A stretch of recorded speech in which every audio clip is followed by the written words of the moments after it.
America a cloud has gathered. Over the Midwestern plains of Illinois and Indiana. Over St. Louis, which cleaned up its problem, but not the steel encampments in Illinois just across the Mississippi. Over the river towns in the Alleghenies of West Virginia. Over the small towns where the jarred fires smolder perpetually. Over the orchard lands of Florida, where fallout from chemical plants takes its toll of fruit trees. Over the clear desert air of Phoenix, Arizona, where clean air is sacrificed for budding industry. Over the forested mountains and the once wide open spaces. In Missoula, Montana, where a pulp mill sends its waste into the air. Clear over to the Pacific coast, which used to sell climate as its biggest attraction. In Los Angeles, an uphill battle against smog has been going on for 15 years. But the affliction doesn't stop at the water's edge, for contaminated air knows no land boundaries. And the Mojave Desert community of Tehachapi, California, is linked in misery with the once crystalline coast of Lebanon on the eastern shore of the Mediterranean, linked by the common exhalations of their cement industries. And Rome, the eternal city, is on its way to becoming the infernal city, from the exhausts of 1 million cars jammed into narrow streets where traffic slows to 3 miles an hour. And the vehicles of the Ruhr Valley creep in a veil of industrial smoke, a wreath to crown the German economic miracle. Britain, 7 years ahead of the United States in passing a clean air law, still copes with its lethal combinations of fog, stagnant air, and combustion fumes. And Tokyo, where convalescent GIs are removed to the suburbs to recover from Tokyo asthma. Where industry and cars go, pollution follows. The greater the productivity, the dirtier the air. That's progress. And no industrial power beats America in economic growth or in pollution. But it wasn't always like this. There was in America where the air was so clean that you could see for more than 100 miles. There was a time when one simply said, you can see, and not, on a clear day you can see. It didn't go up in smoke all at once. Those whose business it is to see watched it happening over the years. To Dr. Lewis Batton, head of the University of Arizona Meteorological Center, it came like this. When I first came to Arizona some 15 years ago, it was common to see 80 or 90 miles. Now, even in a city like New York or Chicago or Pittsburgh, you could see 30 miles. People would say it's great here. When it gets to 30 miles here, you notice that there are certain mountains which used to be crisp and clear are somewhat hazy. Captain Lane Guthrie, airline pilot for 30 years, watched the view from his cockpit gradually recede. The density has not only increased of this material in the air, but the level at which we encounter it has constantly increased. In years gone, top of the smoke level at 3,000. Today, perhaps we won't top the smoke at 30,000. Have you ever had it because of this restricted visit? Have. A number of them. Every pilot has had them. If our skies are growing murkier each year, it's treated our atmosphere as throwing into it 130 million tons per year of the God from our affluent society. The Earth's atmosphere is not to be confused with the limitless space beyond. The atmosphere is an envelope of life-giving gases, mainly concentrated in the first 12 miles above the Earth's surface, and it can be poisoned. The comparatively new science of meteorology has begun to reveal the structure of the Earth's weather machine. It can predict hurricanes, can sense those forces which may produce tornadoes. This science has detected a significant increase of carbon dioxide in our planetary atmosphere during the past 60 years. Man's unrestricted use of the sky as a dumping ground for the waste products of coal, oil, and gasoline, in the judgment of some meteorologists, may eventually establish a film between the sun and Earth's surface which could result in radical changes in climate.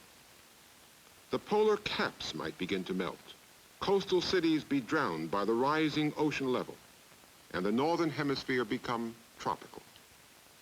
Distant doom will be discounted by many who cannot calculate that far ahead. What can be calculated is today's cost of man's heedless fouling of his environment. In money, just money, air pollution costs the nation $11 billion a year, $65 per citizen. It takes its toll in many ways. It kills trees, damages crops, destroys vines, poisons cattle through their food. It weakens the fiber of clothing, cracks rubber, breaks down the surface of paint, corrodes the metal in bridges, and erodes the surface of streets.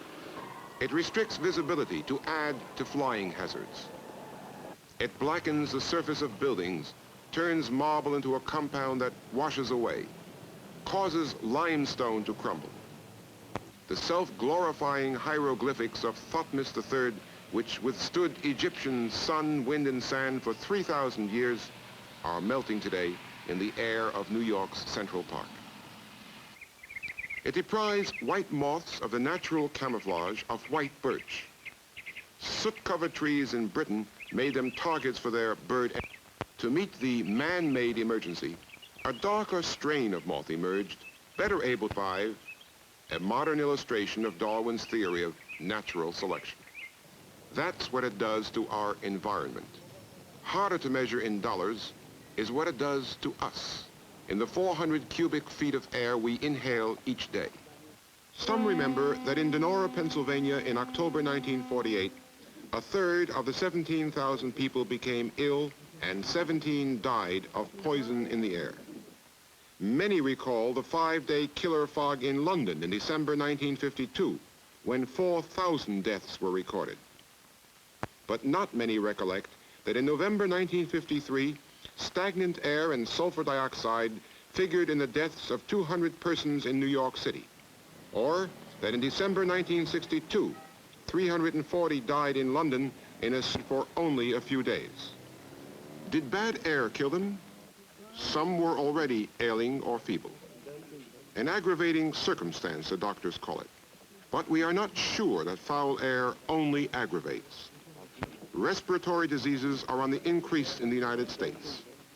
Deaths from the lung condition called emphysema are rising faster than fatalities from any other disease.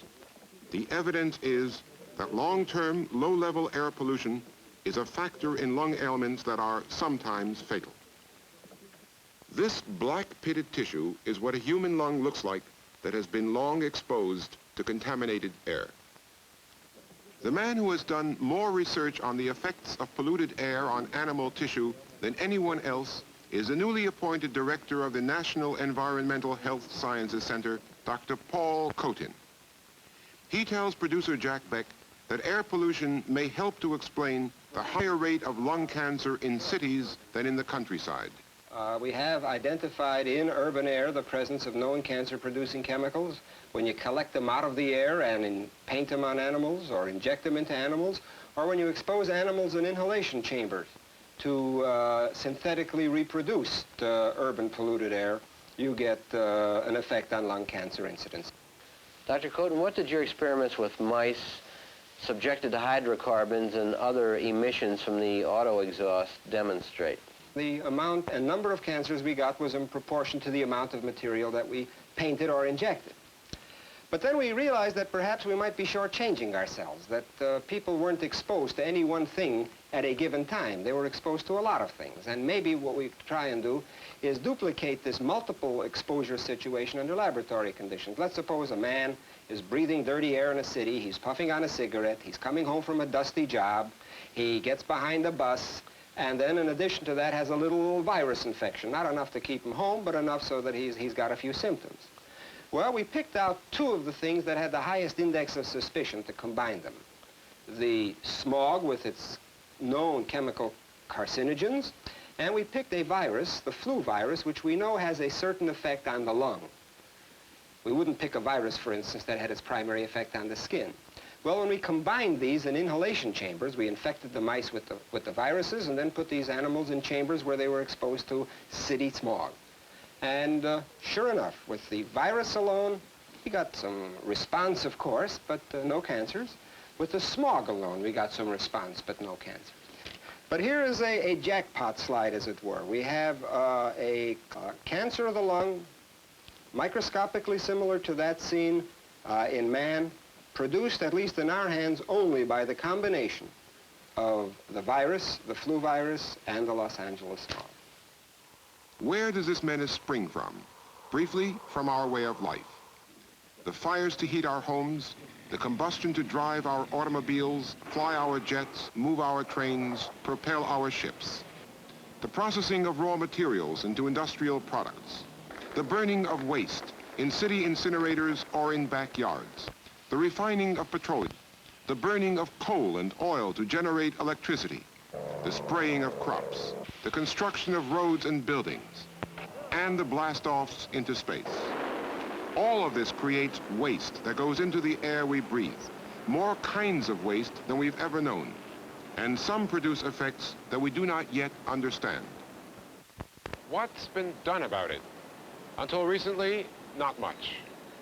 Up to 1963, little more than half of the 218 urban areas with air pollution problems had control agencies to deal with those problems. Only 17 states were spending as much as $5,000 a year on control programs. Of all the money spent by the states, California was investing 57%, and of that, Los Angeles County was spending 41%. Los Angeles awoke when smarting eyes in a shroud of smog signaled crisis, which maybe teaches us something about what it takes to get action, a clear and present crisis. Long before, St. Louis, scene of the first air pollution crisis, showed how long apathy can persist. For 60 years, Missourians had talked of the terrible soft coal blight.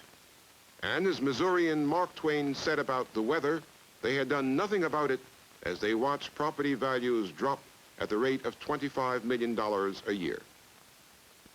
In the winters of the 1930s, there were days fumes from home furnaces, industry, and the rail yards lay over the city like a tightening noose. The sun, looking more like a sickly moon, was hardly visible at noon. You could stand on the corner of 12th and Olive Streets and see darkness at noon.